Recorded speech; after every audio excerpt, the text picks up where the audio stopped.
Secretary-General. Ramsund, where we are now, has been identified as an important base, especially for the United States. What is the significance of the investments in Ramsund and in naval forces based in northern Norway for NATO? It's crucial. It is crucial for many reasons. Of course, for the defense of this part of NATO territory, Norway itself, but also Sweden and other countries bordering here and on Norway, and Norway itself bordering on Russia. When it comes to the high north, but also when it comes to the defense of the US mainland.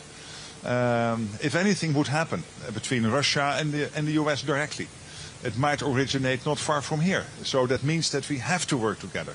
And that is why the United States is so committed to NATO, but also to all the activities we are currently undertaking here. The next question comes from NTB, the National News Agency. There's been a debate in Norway over whether the country is doing enough to support Ukraine, especially given the gas profits during the war. What do you think about that discussion, and should Norway increase its support to Ukraine? Well, I was just, when I was flying out here, checking again about the impressive support Norway is giving to Ukraine. And this is really impressive. You have more than doubled your support to Ukraine in 2025. The total pledge for this year now is over 7 billion euros. And here we are talking about Norway, which of course is a large, big country. But given the size of some other economies, it is not in the top 20 of economies in the world. You are really leaning forward here. You are really leading the pack. So there are countries like Denmark and the Netherlands and Germany doing a lot, but Norway is really now high up on that list. And again, I want to thank you for that. You are investing in the defense industrial base in Ukraine. You are working with other countries to make sure that Ukraine has what it needs to stay in the fight. And it is important because Ukraine has to prevail. We have to prevent a situation in which this war ends and you are in a situation compared to Minsk in 2014. So when this ends, it has to be lasting, it has to be durable.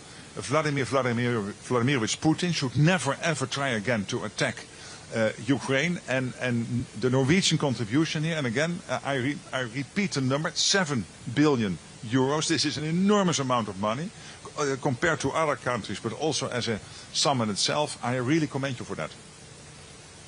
The next question comes from the daily newspaper Dagbladet. Hi. It's a little it's a little question about the Norwegian who used to have your job. In what way will you continue on Jens Stoltenberg's work as a leader of NATO, and in what way will you play his role differently? Well, I'm filling very big shoes. He is an exceptional leader, and I already thought he was when I was watching him leading NATO, and then I had the extraordinary honor of taking his place as Secretary-General.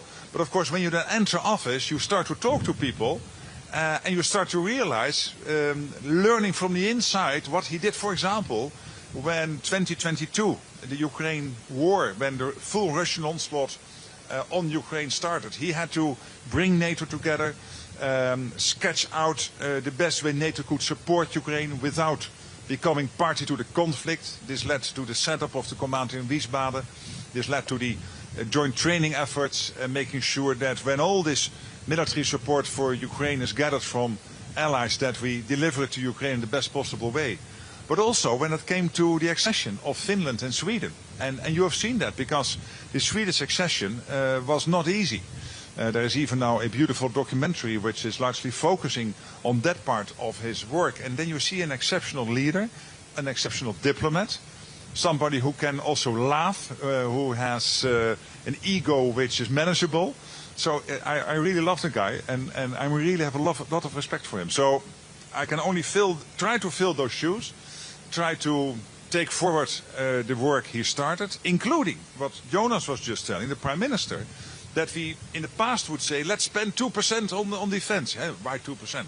Now we say we need to spend much more than 2% because we know which targets we have to achieve, which gaps we have to fill, and this is also a whole process which Jens Stoltenberg designed. So, yes, we are all better off because of his leadership. And the next question comes from the daily newspaper Fremover. Secretary-General, I expect you are going to take a flight over Narvik in a while. Yes. The port of Narvik is referred to as Finland's most important port in the event of crisis or war. What expectations or demands do you have NATO have to Norway in relation to preparing support for Finland and Sweden of military equipment? Well, of course there is, but maybe the Prime Minister can talk a little bit more about this, but there is a close cooperation between the countries in this part of NATO.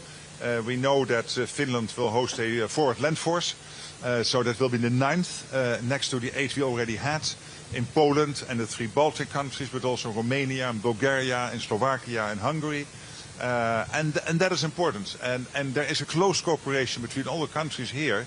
But maybe... Norway, Sweden and Finland, we have a lot of north-south infrastructure. And with this integration of all being in NATO, we need more east-west. So obviously one of the major lines here is Narvik, Sweden, Finland, with the railroad. So this is, I think, fairly realistic to see that that would be one of the key areas to develop that east-west scenario. In the past, we were thinking about allied reinforcements coming into Norway, and if we are going to assist Sweden and Finland, it means help is going to come through Norway. So this is now a task for our military commanders to work on integration, and Sakur has developed his regional plans, taking into account that we are all 3 countries member of NATO. And Narvik region, that's why we are here with the Secretary-General. We could have taken in many places, but this is really a key area, combining our capacities, but also this issue of allied reinforcement. Thank you. The next question comes from Harstad Tidene. Hi, Secretary-General. How can local communities such as those near Evenes and Ramsund, for example Harstad, benefit from NATO's increased presence beyond the military aspect, you think? Well, there is a two-way street here. I think, one, but this is what Norway is already doing. I know that all your local communities are working on how you can all play your part when it comes to defending the country, be it natural disasters, other disasters, even if it is a war situation. And I can tell you, coming from the Netherlands, we can learn a lot from what Norway is doing.